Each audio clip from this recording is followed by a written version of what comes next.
چھوڑنا آسان نہیں ہوتا، چاہے کوئی بھی عادت ہو، کوئی بھی گناہ ہو یا کوئی انسان ہو۔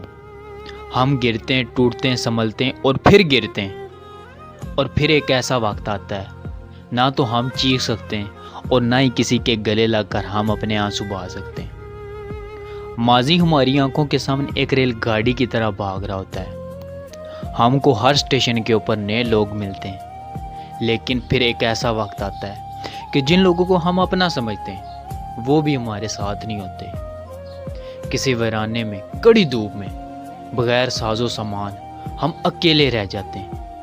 پھر ہم کو اللہ تعالیٰ کی وہ پاک ذات سنبھال لیتی ہے۔ انسان رہ سکتا ہے، ہر چیز کے بغیر رہ سکتا ہے، رشتوں کے بغیر، پیار کے بغیر، لوگوں کے بغیر، ہر شے کے بغیر رہ سکتا ہے، لیکن اللہ تعالیٰ کے بغیر انسان نہیں رہ سکتا۔ ہم لوگ اپنے بچوں کے ساتھ میلے یا شاپنگ مال پر جب جاتے ہیں تو ہمارے بچے گھومتے گھومتے مختلف چیزوں کے اوپر ہاتھ رکھ دیتے ہیں۔ کیا بچہ جو چیز پسند کرتا ہے ہم اس کو دلوا دیتے ہیں؟ نہیں نا، بچہ تو وہ مانگتا ہے جو بچے کو پسند ہو، لیکن ہم اس کو وہ دلواتے ہیں جو بچے کے لیے بہتر ہو۔ کبھی کبھی بچہ تو اپنی عمر سے بڑھ کر چیزیں مانگ لیتا ہے، ہم اس کو نہیں نہ دلواتے۔ اسی طرح ہم اللہ تعالیٰ سے وہ مانگتے ہیں جو ہمیں اچھا لگتا ہے، لیکن اللہ تعالیٰ ہمیں وہ دیتے ہیں جو ہمارے لیے بہتر ہو۔